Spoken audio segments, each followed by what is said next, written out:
Hello and welcome all back to Election Time News, your one-stop for political summations, poll reviews, nonpartisan predictions, and reviews and compilations on other political forecasters. Today is Saturday, March 29th, 2025, and we are 3 short days away from the Wisconsin Supreme Court election. This is a large one that is going to truly show, because this is going to be a higher turnout election, this is going to truly show how not only control of the Wisconsin Supreme Court will be, as there's a 4-3 liberal majority, but with this now, and Walsh Bradley was a liberal-aligned justice, and she is retiring, so now it's going to be 3-3. Whoever wins this seat will break that balance. So we then also have this is also going to be showing how elections may do post-Trump if we winning in 2024. If we see a win by Brad Schimel, especially considering that quite a bit of the polls have gone quite a bit in Crawford's favor, this could definitely show that things are going to be continuing to go well for the Republican Party, and that could have quite a few implications for Virginia in November as well as New Jersey. However, with the surprise flip in Pennsylvania that we did see, I believe it was 3 days ago, there's a bit to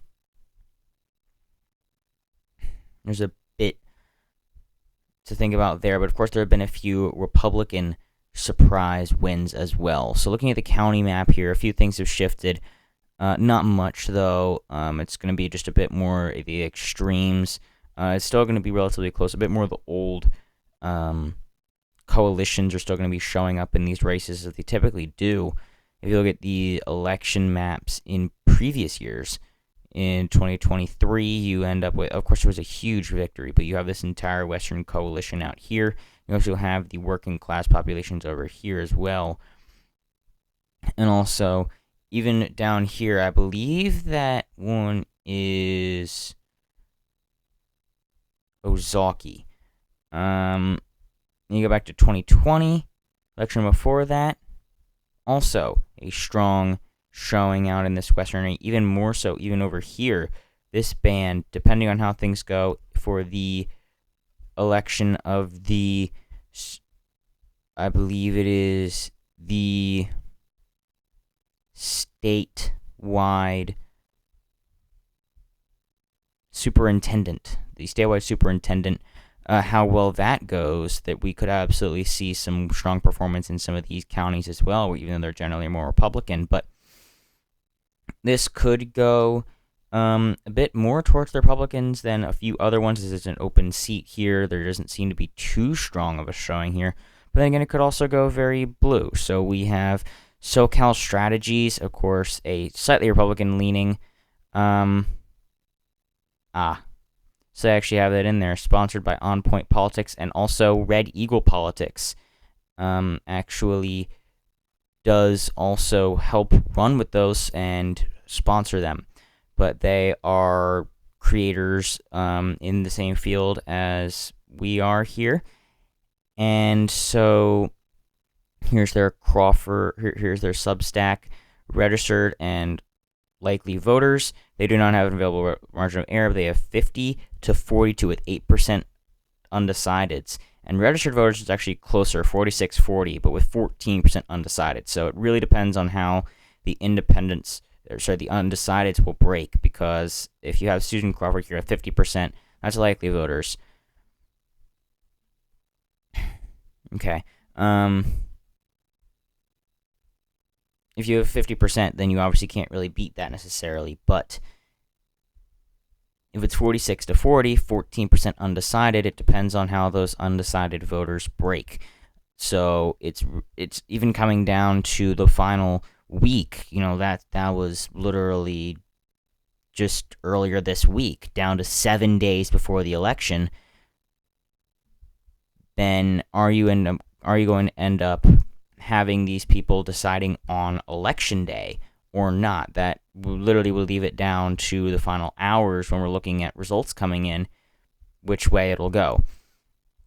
So we're going to have to be watching this extremely closely. I'm going to make a final prediction on this race in another 2 days, the day before, and so it'll come out on the morning of April 1st. And so from there, SoCal Strategies actually has done very well. They were rated one of the most accurate pollsters of the 2024 election cycle, impressively enough. So I will absolutely give them accolades on that. Good job, Red Eagle Politics and On Point Politics for that. But that is only, of course, one data point, so it depends on how things continue going. But they could end up actually being relatively credible, not necessarily with those smaller sample sizes, but again, it is one state. Here, Tip Insights, again, that's a while back, but that's more of a healthy margin of error as well, 3%. And 1,045 sample size is much better. You had Schimel leading the beginning, but then once the campaigning got underway, you actually did have Susan Crawford winning, and basically literally all of these are Republican aligned or at least tilted polls. So the fact that they are America's future, okay. The fact that these are all going for Crawford, even though they are Republican-aligned pollsters, really does say a lot, because if you adjust about a point or two, then you end up having a strong showing for Crawford. So it's almost set in stone at this point. Based on just this most recent poll, since there really hasn't been much else that's happened in a while, considering this is such a small election, it is going to matter even just a few days. The fact is, 500 registered voters, you have 46-40 with 14% undecided. That's a strong showing, especially considering her polling lead. And since these have been consistent, that means that each snapshot in time is somewhat consistent, which means that we could assume that it should somewhat stay consistent until then, which for that reason means that I'm going to put this in the